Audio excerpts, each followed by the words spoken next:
People say nature is unpredictable, but honestly, humans are out here causing disasters that make hurricanes look organized. We've turned avoid obvious danger into a team sport. And trust me, the wildest, most preventable catastrophes are still ahead. 1. Let's begin with the town that accidentally summoned a small-scale apocalypse because someone thought, hey, what if we just dump all our trash into a perfectly good coal mine? What could go wrong? Spoiler, everything. Centralia, Pennsylvania managed to create one of the most iconic man-made nature disasters simply by setting their landfill on fire on top of an abandoned mine without checking if, the mine was still full of coal. It was, shockingly. The fire slid underground, latched onto the coal veins, and basically built itself a multi-generational timeshare in the Earth's crust. The ground started collapsing, toxic gas began erupting from sidewalks, and the whole town had to be evacuated. And the best part? The fire is still burning decades later. That's right, one lazy, poorly supervised trash fire created a permanent geological feature. Nature didn't create this disaster, humans did. Nature's just politely maintaining it out of pity. 2. Next up, we have the geniuses who introduced rabbits to Australia because they wanted better hunting opportunities. Absolutely brilliant idea. What could be more responsible than unleashing nature's most enthusiastic breeding machines onto a continent that had zero natural predators for them? It's like throwing a surprise party but forgetting to invite anyone who can control the crowd. Within years, the rabbits multiplied at a rate that would make math teachers cry from joy and ecologists cry from despair. They devoured farmland, wrecked ecosystems, and turned entire regions into dust. Australia tried everything. Poisons, diseases, fences longer than some states, yet the rabbits just looked at all that effort, shrugged, and kept making more rabbits. Every biology student learns about carrying capacity. These guys clearly didn't. Instead, they created a fluffy, four-legged ecological wrecking ball. And yes, it all started because someone wanted a bit more sport. Nature didn't lose control, humans just never had any to begin with. 3. Let's talk about the time a ship captain decided that navigating through the worst possible spot in Alaska would be just fine. In 1989, the Exxon Valdez oil tanker managed to run itself aground while the captain, who was allegedly not in peak decision-making condition, left an unqualified crew member in charge. The ship hit a reef, dumped 11 million gallons of oil into Prince William Sound, and transformed pristine waters into a petrochemical smoothie. Entire ecosystems collapsed. Wildlife suffered for decades, and the cleanup cost billions. The cause? Not a storm, not a rogue wave, not a freak accident. Just plain old human incompetence paired with breathtaking overconfidence. Nature didn't throw a tantrum. Someone simply didn't read the room or the nautical charts. The incident became a masterclass in how one bad decision can rewrite environmental policy and still somehow feel like one of the most preventable disasters in maritime history. 4. Then there's the legendary, let's fix a drought by blowing up beavers plan. Yes, this actually happened. In the American West, ranchers once blamed beavers for water shortages because their dams altered water flow. Instead of, stay with me, working with nature or relocating the animals, some communities opted for controlled explosives. Controlled, of course, in the loosest sense of the word. The result? Destroyed habitats, damaged streams, and in some cases, water problems that got even worse. Turns out, beavers were actually helping stabilize the environment, retain water, and support biodiversity. But who needs ecological engineers when you have dynamite and absolute confidence? The irony is delicious. Humans blew up the animals that were solving the problem they were complaining about. It's like firing your plumber because the sink is clogged, then discovering the sink is clogged because you fired your plumber. Nature shook its head, packed its bags, and let humans learn the hard way.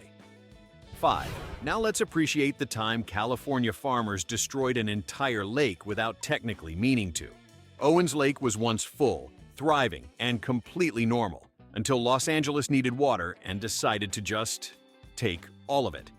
The city diverted every river flowing into the lake like it was signing the region up for an extreme crash diet. Owens Lake dried into a giant, crackling dust bowl filled with toxic chemicals from its mineral basin.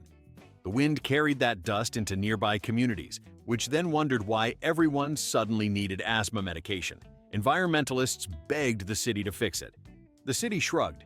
Nature didn't cause this disaster. Someone just made the executive decision to unplug an entire lake. It's basically the ecological version of unplugging your fridge and being surprised when the milk turns into a science project. Completely predictable, totally avoidable, and still somehow filed under oops. 6. Let's revisit the 1930s Dust Bowl, aka the moment America collectively forgot what soil is.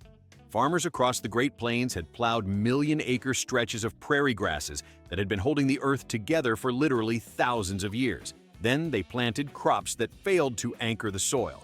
Then they pushed agriculture deeper into fragile land. Then a massive drought arrived, and, surprise, everything turned into airborne dirt. Dust storms blotted out the sun, animals suffocated, crops died instantly, and families fled west with the desperation level of a refrigerator during a power outage. Scientists had been warning about soil erosion for years, but America politely responded, yeah, after this harvest. Nature wasn't the villain. Humans were just incredibly committed to ignoring every warning sign until the sky turned dark and the land tried to leave the continent entirely. 7. Now let's discuss the world-famous Lake Peigneur screw-up, which sounds like a vacation getaway, but was actually an engineering embarrassment so spectacular it deserves its own national holiday.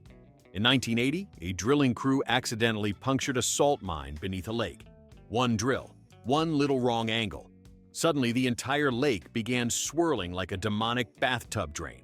11 barges, a drilling platform, acres of land, and an entire botanical garden got sucked into the forming whirlpool. Thankfully, no one died. Just thousands of fish and the last shred of dignity held by the engineering firm. The lake drained completely into the mine, reversed a nearby waterfall, and then refilled itself with salt water from the Gulf. So yes, humans literally broke a lake, drained it into the earth, and then nature sighed and rebuilt the whole thing without them. 8. Ever hear of the time a Florida town tried to control mosquitoes and ended up nuking its own ecosystem instead? In the 1950s, government agencies released DDT like Oprah handing out cars. You get sprayed, everybody gets sprayed. The idea was simple: kill mosquitoes. The result was catastrophic. Dead fish, dead birds, contaminated water, and mosquito populations that actually increased once their natural predators died. You know you failed when your plan to kill bugs makes the bugs stronger. Nature didn't malfunction. Humans brought chemical warfare to a backyard barbecue and acted shocked when it ruined the potato salad. Eventually, DDT was banned, but not before decades of environmental backflips that absolutely nobody asked for. 9. Let's take a moment to appreciate the quiet chaos of invasive carp flooding U.S. rivers.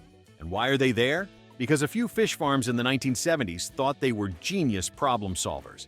They imported carp to clean their ponds, assuming the fish would politely stay put like obedient aquatic employees. Instead, floods happened, gates broke, carp escaped, and suddenly America's rivers were hosting the fish equivalent of an unregulated rave. These carp outcompeted native species, ruined ecosystems, and even launched themselves out of the water like angry, thrashing missiles straight into boaters' faces. All because a few businessmen wanted cheaper pond maintenance. Not a storm, not climate change, just humans outsourcing cleaning to fish and forgetting to lock the door. 10. There's also the timeless tale of London's Great Smog of 1952. Where people discovered the hard way that burning low-grade coal nonstop tends to turn your city into a toxic fog machine. Factories belched smoke, homes burned dirty fuel, and weather conditions trapped the emissions like a giant atmospheric Tupperware lid. The result? Visibility dropped to inches, buses stopped running because drivers couldn't see their own hands, and people literally wore scarves indoors because the air inside was somehow worse. This wasn't an act of nature. This was an entire metropolis collectively smoking itself out like a brisket in a malfunctioning smoker. Unfortunate weather event, officials said. Translation: we choked ourselves by accident. 11. Of course, we can't ignore the wildfire stories, particularly the ones that start because someone wanted the perfect gender reveal. Ah yes, nothing celebrates new life like burning down a national forest. One family detonated a pyrotechnic device in dry brush, which immediately ignited thousands of acres. A giant plume of smoke rose into the sky while firefighters scrambled to contain the stupidity. Local residents evacuated, wildlife fled, and emergency teams fought a blaze caused by a stunt that didn't even impress the unborn baby. Nature doesn't start these fires. Humans do, often wearing sandals, holding iced coffee, and filming everything for social media. 12. Speaking of things catching fire, let's discuss the infamous Cuyahoga River. Yes, the one that famously burst into flames because industrial waste turned it into a flammable stew. Imagine water, the thing that's supposed to extinguish fire, instead behaving like a poorly supervised grill. Factories dumped oil, chemicals, and sludge into the river for decades until the river finally said, "Enough," and lit itself like a scented candle. It wasn't the first time it burned either. It was just the first time people were embarrassed enough to pretend to care publicly. This wasn't nature malfunctioning. This was humans turning a river into a flammable liquids experiment and being shocked when it passed. 13. Let's move to the Aral Sea, once the world's fourth largest lake, now basically a giant puddle with commitment issues. In the 1960s, Soviet planners decided to reroute the rivers feeding it so they could grow cotton in the desert. Perfectly reasonable if you ignore every law of ecology and common sense.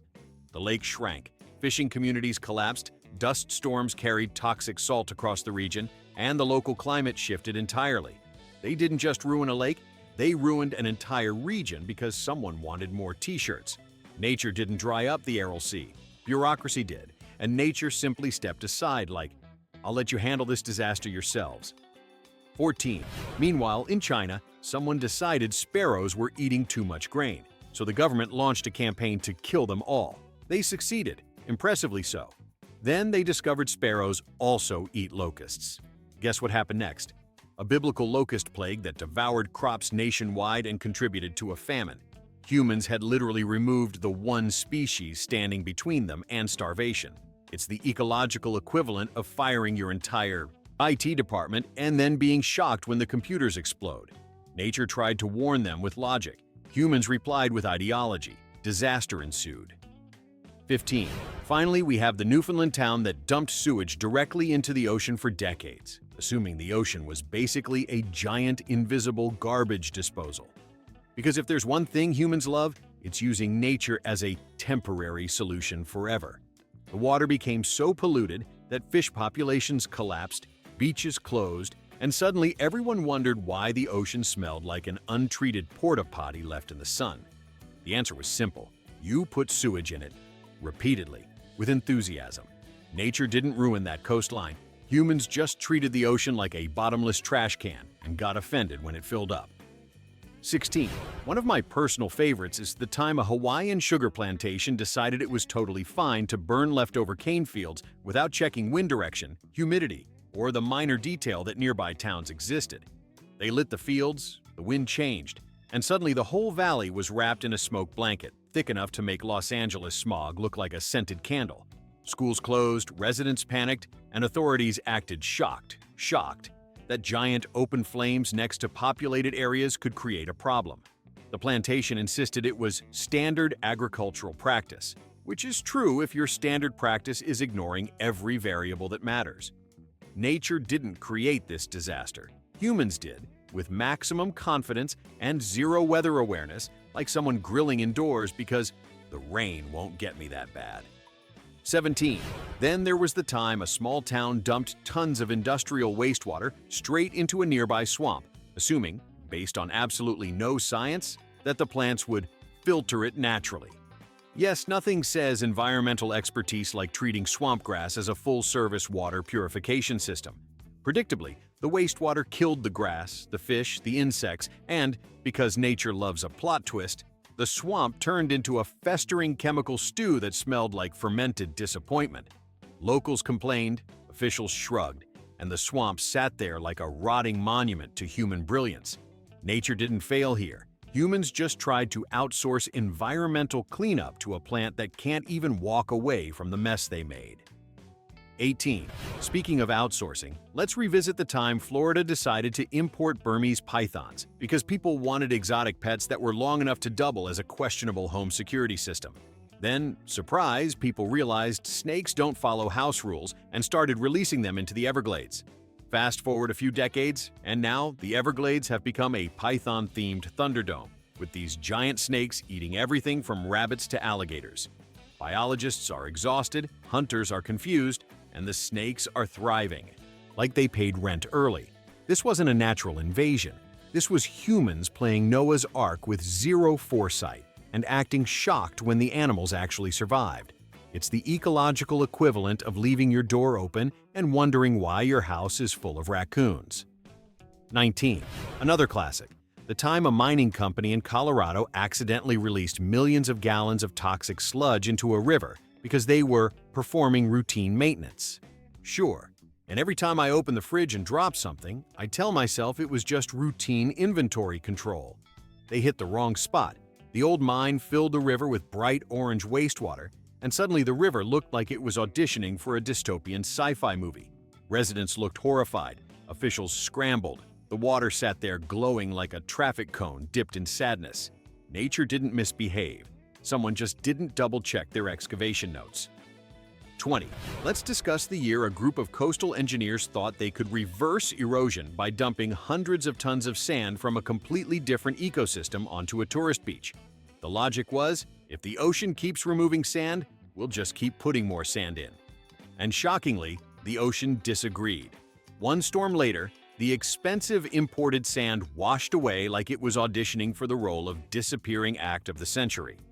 Even better, the new sand caused respiratory irritation because it didn't match the local grain size, so tourists got to experience both eye pain and disappointment at the same time.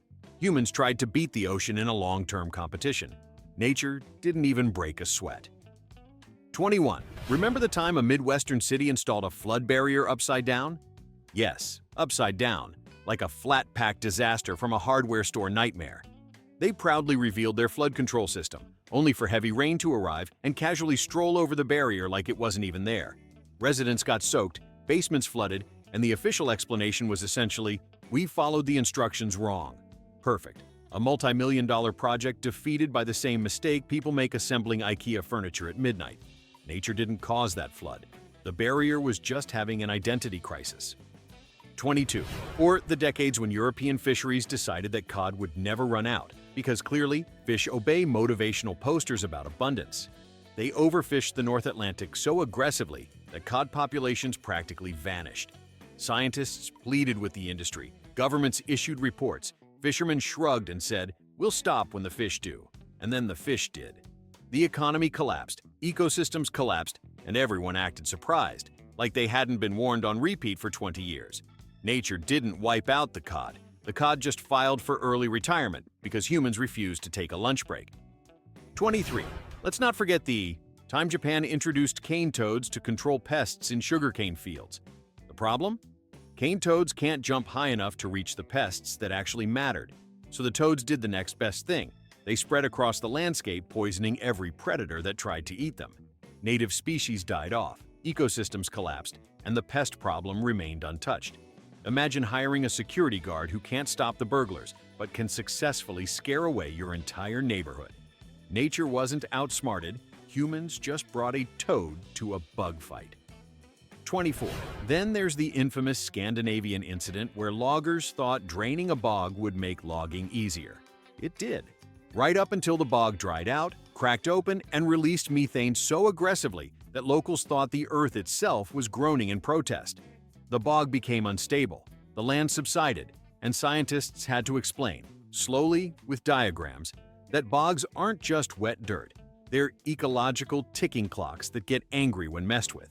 Humans expected convenience. Instead, they got a mud volcano ready to belch greenhouse gases like a dragon at a chili cook-off. 25. One of the more glamorous disasters happened when a Mediterranean resort decided to bulldoze dunes to create better beachfront access. Those dunes were the only thing preventing storm surges from turning the hotel into a temporary indoor pool. But sure, what could possibly go wrong? Well, a major storm rolled in, the ocean walked confidently through the lobby, and the hotel spent the next year pretending this was a freak incident, instead of the predictable result of removing the Earth's natural barriers. Nature didn't flood that resort. The resort just invited the ocean inside without asking for ID. 26. We also have the California hillside community built on a landslide zone that geologists clearly marked as "Do not build here unless you enjoy gravity-related surprises." Developers ignored the warnings, slapped some houses on the hill, and declared everything structurally secure. It wasn't. After heavy rain, the entire hillside shifted, sending backyards sliding downhill like embarrassed toddlers on a playground. Homeowners stared in disbelief as their decks drifted away, and officials delivered the world's least comforting explanation. Yeah, the hill was already moving when you bought the house. Nature didn't sabotage anything. The ground just returned to its regularly scheduled programming. 27. Then there's the country that drained wetlands to control mosquitoes, only to realize, the hard way, that wetlands are the mosquito containment system. Once the marshes dried, mosquitoes multiplied so fast it felt like they were running a full-scale production studio. They bred in puddles, barrels, gutters, anywhere water thought about existing. Diseases spread, tourism tanked, and suddenly everyone was Googling, why did we remove the thing that was helping us? Nature didn't unleash the mosquito army. Humans did, by firing the entire environmental staff that kept them in check. 28. Let's revisit the time a European city planted non-native trees purely because they looked elegant. Without noticing, they produced pollen potent enough to turn allergy season into a public health crisis. People sneezed so violently they could have powered small wind turbines. Hospitals overflowed, schools closed, and every resident questioned why their city had declared war on immune systems. The answer was simple: someone liked how the trees looked in a brochure. Nature didn't create that disaster. Human aesthetic preferences did, weaponized by pollen. 29. In another display of brilliance, a Caribbean island tried to stop beach erosion using giant concrete tetrapods that weighed more than small cars. They installed them backward, because apparently the arrows on the blueprints were decorative. Instead of absorbing wave energy, the blocks reflected it, accelerating erosion and chewing the coastline like a hungry belt sander. Developers blamed the ocean. Engineers blamed the developers. The ocean blamed no one. It simply kept doing its job while humans auditioned for the role of most preventable environmental failure. 30. One of my favorites is the time a U.S. town built a reservoir on top of a known limestone cavern system, because the caves probably won't collapse. Spoiler, they did. The reservoir drained overnight, like someone pulled a cosmic bathtub plug. Millions of gallons of water vanished into the caverns, nearby structures cracked, and the town stared into the giant sinkhole like it had personally offended them. Officials insisted they couldn't have predicted this, which is amazing considering geologists absolutely predicted this. Nature didn't steal that water. Humans dropped it directly into a giant underground sieve. 31. And finally, the iconic moment when a logging company in Oregon tried to remove a beached whale by blowing it up with dynamite. Yes, the plan was to vaporize a whale and let seagulls clean up the rest. Instead, the explosion launched massive chunks of whale blubber into the sky, smashing car roofs, terrifying onlookers, and generally announcing itself as the most preventable nature-adjacent disaster in recorded history. The beach was still covered in whale remains. The gulls were traumatized. The town was mortified. Nature didn't make that mess. Humans did, armed with dynamite, confidence, and zero backup plans. And that's our grand tour of man-made chaos. Proof we're nature's biggest liability. Drop your favorite disaster below, vote on the dumbest, and stick around. Trust me, it only gets worse from here.